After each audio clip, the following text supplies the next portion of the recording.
Peut-être aborder la question du biomimétisme. Oui. Parce que vous connaissez. Est-ce que vous pensez qu'on peut arriver à un modèle d'économie bio-inspiré? Alors, il y a sur le biomimétisme la même chose que sur l'écologie. L'écologie, ça ne consiste pas à repeindre en vert les tours de Sarcelles. Hein? Ça ne consiste pas à faire des immeubles qui ressemblent à des palmiers ou des arbres. Et ça ne consiste pas à foutre des bacs avec de la terre partout, en disant, mais voilà, on fait de l'écologie. Le biomimétisme, ça consiste à s'inspirer des principes fondamentaux du vivant, l'anégantropie en particulier, pour concevoir des choses qui peuvent utiliser du matériau non naturel, mais qui respectent des principes biologiques du vivant. C'est pas non plus, le vivant n'est pas non plus l'exécution d'une ligne de code informatique. Il y a beaucoup de choses sur le biomimétisme qui, sous prétexte que vous avez des réseaux de capteurs physiques qui sont régulés, interconnectés, et qui ont une régulation qui obéit à un algorithme, on vous dit ça y est, on est dans le biomimétisme d'une régulation vivante.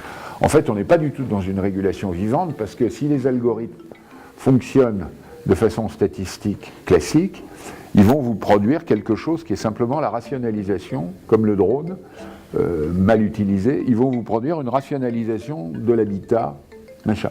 Je prends un exemple. Vous dites isolement des habitats pour le chauffage. Du coup, vous concevez des choses complètement étanches. Ces choses complètement étanches génèrent quoi? Vous ne pouvez pas fonctionner en truc étanche sans risque d'intoxication des gens. Donc vous devez avoir quoi? Des systèmes d'aération. Ces systèmes d'aération sont les plus gros consommateurs d'énergie, c'est un nid de microbes, bref, c'est une solution discutable sur le plan d'un mode de développement durable.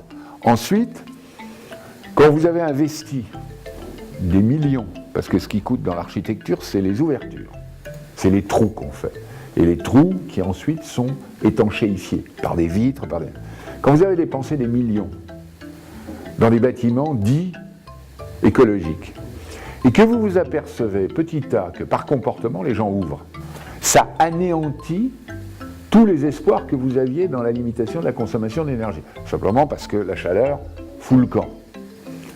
Donc si vous n'avez pas une éducation des gens, vous pouvez leur mettre entre les mains les choses les plus extraordinaires technologiquement, mais si on ne prend pas en compte le point de vue de l'utilisateur, on va au casse-pipe.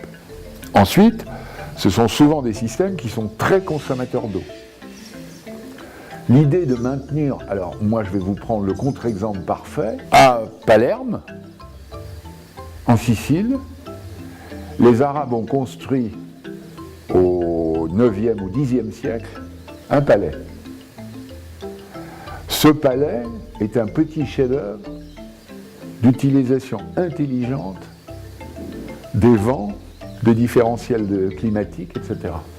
Ce palais n'a pas besoin de système de chauffage, pourtant il peut faire très froid en Sicile, tout simplement parce que l'été, il capte des courants d'air ascensionnels, l'hiver, il arrive à bloquer et à conserver la chaleur, bref, c'est un système qui est quasiment plus performant que les super tours qui agitent. Je saute à Saclay. Et Saclay, c'est le truc où Polytechnique s'est transporté,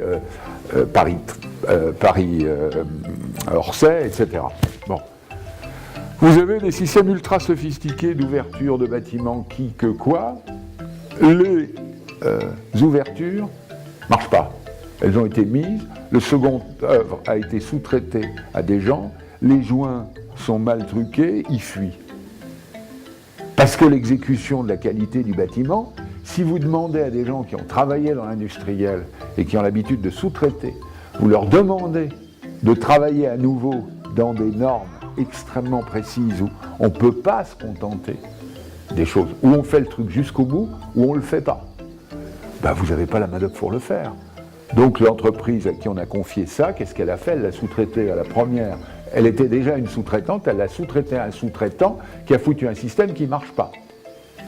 Donc, la moitié du temps, les fenêtres restent ouvertes ou laissent passer l'air. Donc, c'est un courant d'air thermique. Mais si on peut multiplier comme ça les exemples où vous faites soi-disant du biomimétisme ou du développement durable et vous ne le faites pas jusqu'au bout.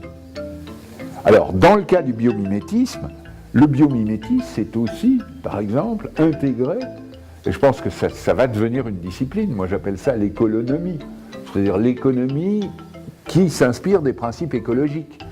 Eh bien, il faut enseigner ça, indiquer aux gens que c'est un tout, que le biomimétisme, ça ne consiste pas, encore une fois, à peinturlurer en verre ou à planter des arbres partout dans les maquettes, ça consiste réellement à s'inspirer. Je vous fais le pari que vous pouvez faire un village de béton, mais qui sera inspiré de principes du biomimétisme. Et réciproquement, un certain nombre de choux-fleurs de Créteil, pour ne pas les nommer, hein, c'est pas parce qu'ils ont la forme d'un chou-fleur que c'est des bâtiments qui ont quoi que ce soit à voir avec l'agriculture intelligente, etc. C'est pas vrai. Non. Donc, minute papillon. Il faut que le design des bâtiments, le design de l'organisation des choses, des transports, l'ensemble des choses, donc on revient chaque fois à un raisonnement globalisant, réussissent à combiner des principes qui créent de la négantropie partout. C'est ça. C'est un fractal de négantropie, si vous voulez. Hein. Benoît Mandelbrot a montré que les feuilles, les côtes, tout ça, plein de choses naturelles obéissent plutôt à des lois de fractal qu'à des lois classiques qu'on avait, mais il faut introduire dans le concept de fractal celui de négantropie. Donc ce serait du fractal négantropique. Voilà, si on veut faire une définition du biomimétisme plutôt que le nouveau grand truc à la mode.